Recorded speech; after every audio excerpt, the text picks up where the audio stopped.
Então, galera, continuando lá nosso exemplo, né?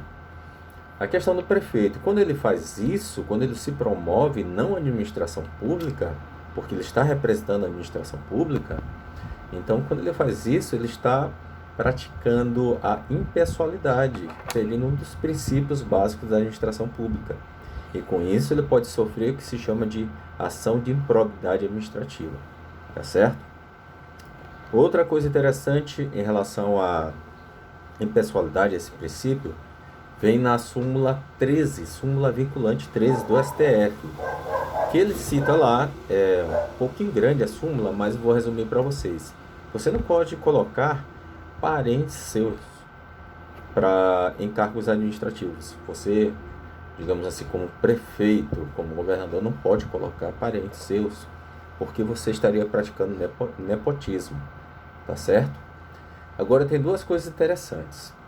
Se caso esse cargo que ele coloque você seja político, por exemplo, secretário de educação, secretário de saúde, são cargos políticos, aí ele pode colocar um parente, pode colocar o irmão, pode colocar a mulher, o filho, etc. E o segundo caso é, se o parente, mesmo que não seja cargo político, seja um cargo administrativo, se o parente for um primo você pode colocar. Por quê? Porque primo é um parente de quarto grau.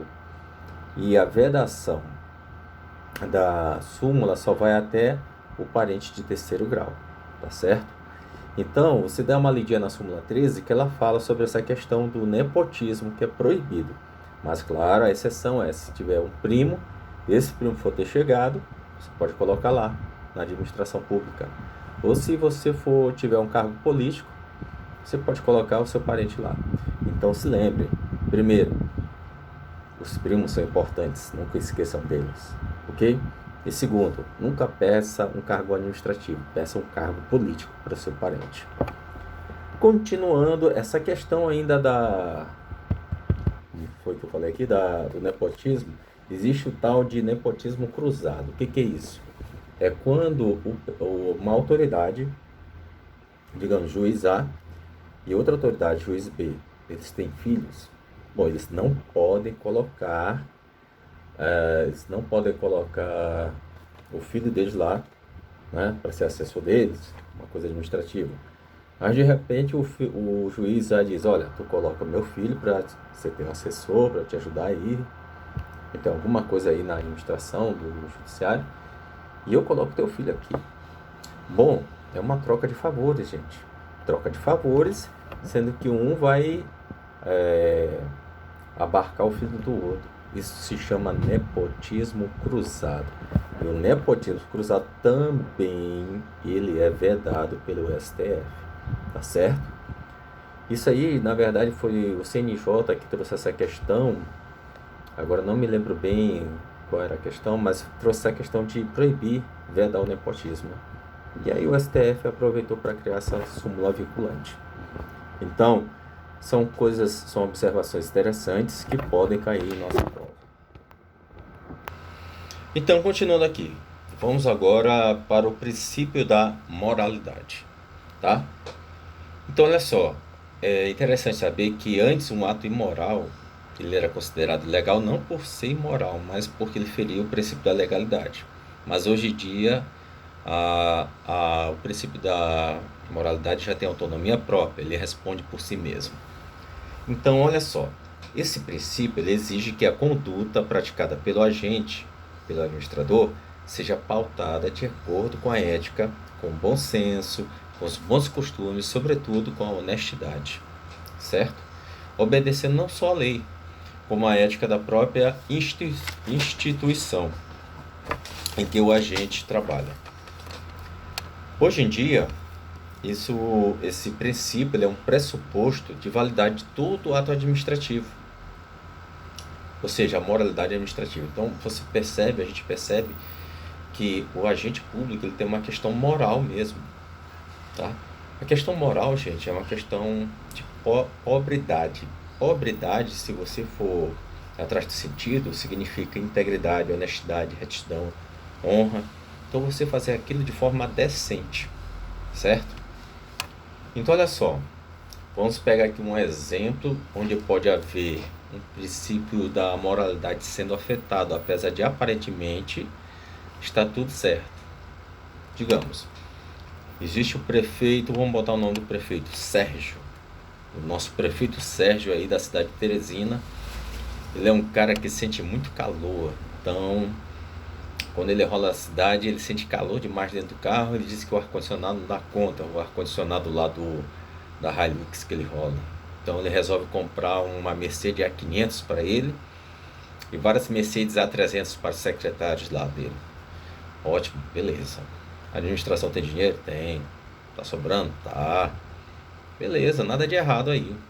Até porque ele dispõe desse recurso, porque é um favor que faz, porque o prefeito, na verdade, prefeito é como se fosse uma instituição. Então ele está tratando bem a instituição prefeito, digamos assim. Mas olha só, o problema é que Sérgio sabe, ser disso, que todos têm o conhecimento de que existe só uma ambulância rodando pela cidade, por toda a cidade de Teresina. Então é necessário que se compre ambulâncias urgentemente para cuidar disso aí, dessa crise na saúde. Gente, mas o Sérgio não está nem ligando, então ele faz isso. Dentro do princípio da legalidade, ele está certo? Tá. A lei autoriza ele a fazer isso? Perfeito. Mas a questão é, e moralmente ele está certo?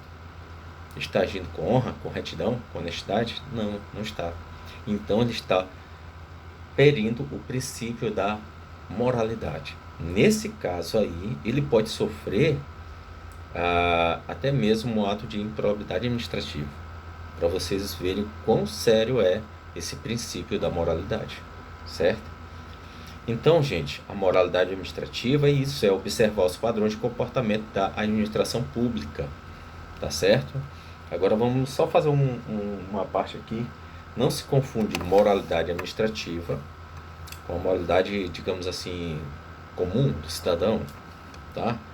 Por exemplo, um cidadão, ele pode sair da sua casa, ele vai comprar ali uns pães para comer no café da manhã.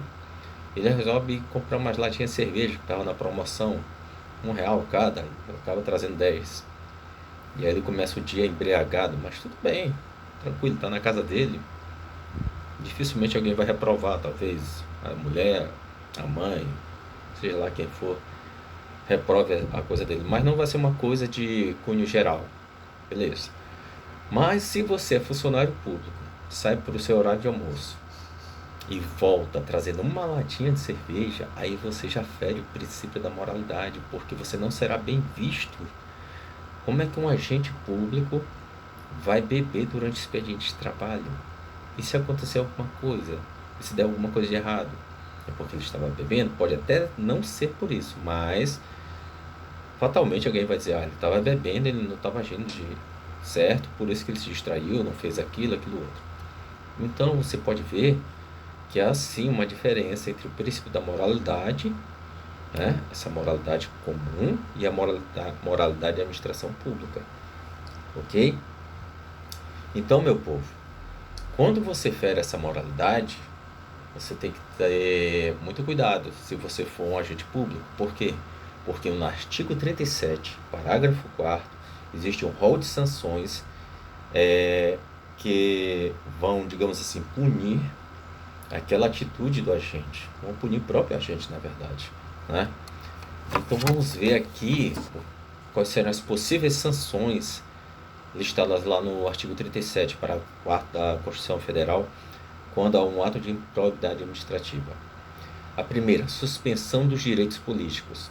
A segunda, perda da função pública. A terceira, a indisponibilidade dos bens. O cara não poder usufruir dos bens dele é tenso. Ter o dinheiro restrito na conta. Não pode nem vender o carro, tá complicado. Ressarcimento ao erário na forma e gradação prevista em lei. Você pagar aquilo que você deve para o erário, isso também não é legal.